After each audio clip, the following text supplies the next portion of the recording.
Good morning, world. This is the Space Cowboy coming from the Interplanetary Good Vibe Zone, and welcome back to another BBS Chats. Today, this is going to be a fun one. I want to talk about program advances versus Giga chips, and what do I think is more powerful, which is more superior, what's the better technique to use. Now, I am talking from a lore standpoint. I know that from a mechanical standpoint from the games, that might be a bit more of an easier answer. But this is supposed to be a bit more of a funner discussion in the sense of, within the lore of Battle Network, what do you think is stronger? Because both have some pretty crazy things that you can do depending on the stuff that we're talking about. But before we do get into this, I just want to say, make sure you subscribe to the channel if you are not subscribed, if you like what I do. If you want to see more BBS chats, the link to the playlist will be in the description, so you can check out all of the other BBS chats videos that we have done so far.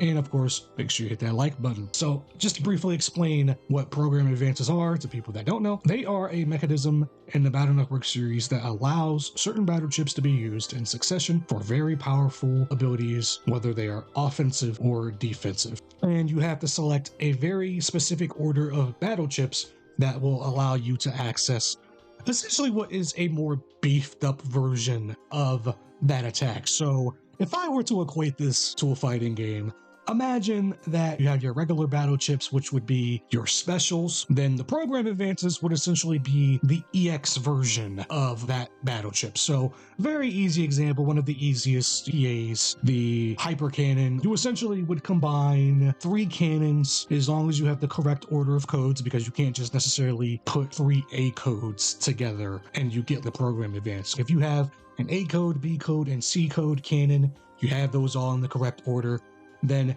that will give you a mega cannon or a zeta cannon, which just gives you a much more stronger, powerful version of the cannon, and you get more damage. And that's one of the more basic ones. It's not the most devastating thing. However, if you were to look at all of the program advances throughout all of the games, we have a plethora of different program advances with all of these different battle chips throughout these games. And we have some weaker ones, but we also have some stronger ones that do manage to do some pretty big damage and do also have some pretty strong effects to them, depending on certain PAs. If you want to look at Master Cross / Master Style, Darkness, these more stronger, powerful program advances that require the combinations of more stronger chips that you get later on down the line, especially when some of these incorporate a mega chip or even a giga chip themselves. You get some pretty crazy stuff. And these usually are some of the strongest abilities in the games next to these giga chips. And of course, to get into the giga chips are the most powerful classification of battle chips. These are the things that you can only usually get by the end of the game and post game. And usually when you get to the end of the game, you only get one mandatory story giga chip, but the rest of the giga chips are usually post game things. And these giga chips work both ways. It's not just big offensive capabilities that you get. They give you some pretty crazy effects that could also work as support abilities,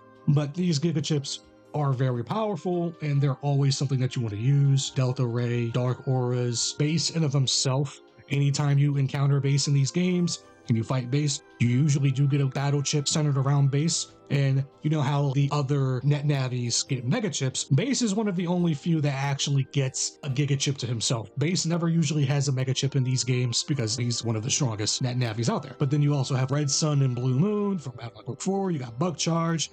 You got Holy Dream. Some of the final bosses within these games also usually become giga chips or some form of an ability tied to that boss as a giga chip.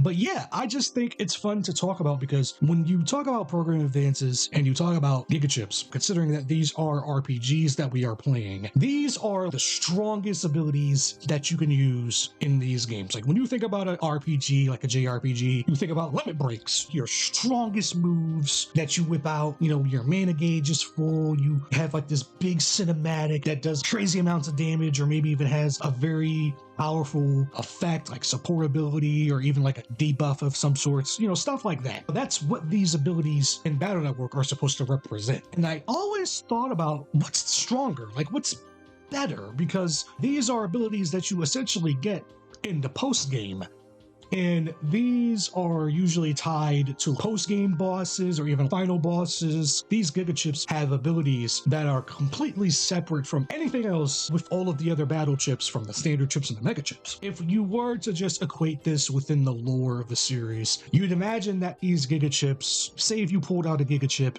and you used it in battle, it's so powerful and so strong that after you use it, maybe your Navi can't fight anymore, or maybe part of your folder can't be used. Just within the lore of Battle Network, what are the drawbacks of using these Giga chips? Because these are some really, really strong and powerful abilities that you just can't whip out. So like, for example, Holy Dream is a very strong offensive Giga chip. However, in Battle Network 4, you have regular Mega Man, and then you have Dark Mega Man, and if you are Dark Mega Man, you cannot use Holy Dream because you are corrupted. If you are Dark Mega Man, then that does allow you to use the actual dark abilities with Bug Charge, with Black Barrier, different kind of stipulations for these skills, because that just tells you if you were a good Net Navi or if you're a bad Net Navi, maybe you can only have access to use certain Giga chips if they are available, or say if you defeated this very, very powerful virus and you converted that virus into a Giga chip, who's to say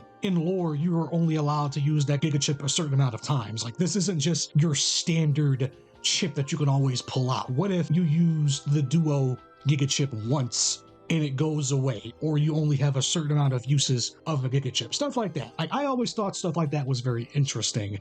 And, you know, when I put it like that, that even goes more further into the camp that Giga chips are more powerful than program advances. Then you go back to the program advances side of it all, and program advances have some very strong abilities, don't get me wrong. Even for your weakest program advances, you know, you have stuff like Life Sword, you have Hyper Burst, Yo-Yo, Pit Hockey, very strong on their own, considering, again, these are powered up, beefed up versions of these standard abilities. But then you start to get into other things that you have more stronger chips or special chips to use, stuff like Bodyguard, Poison Pharaoh, Pile Driver. Like, you get these very, very nasty program advances that you just can't whip out most of the time either. And when you see what these program advances do, these are like game-ending, damn near one-shotting capabilities. Like Bodyguard, it's an endless barrage of shurikens. Pile Driver is a combination with the Gundam Soul battle chips. You'd imagine like this big construction that shoots massive waves of solar energy that bombard you. Or Poison Pharaoh just summons this unbreakable thing that just constantly, continuously causes damage, and you're likely to die within seconds. You know, it's crazy. It's like, you think about these program advances and it's like, these things are nasty. Like, they're insane. And the thing about these program advances is that you could only use them once, except in the earlier games. You know, Battle Network 1 and Battle Network 2, they pretty much let you spam these, but up to Battle Network 3 is where they made that change of you can only use one program advance per battle. Now, of course, you could build your folder to use multiple program advances, but with how you play these games and you build your folders up, you can't necessarily just spam your folder with every single program advance in the game when you're only allowed a limited capacity of battle chips to use in fights. So that's literally impossible. But okay, let's take it into the lore of Battle Network, even in the anime. Now, in the anime, there are some scenes and some fights and episodes where you actually do see program advances being used, and funnily enough, in the anime they actually treat it as like this big moment where you have to train to be able to use some of these program advances. And I don't think it's something that always pops up too often, but usually when a character does use a program advance, it's usually treated as, okay, yeah, time to whip out this big attack. They'll either finish a battle or cause big damage to where the Net Navi might retreat from a fight. What do you guys think? It's really hard for me to call on because I don't want to just outright say Giga chips, because again, there are some very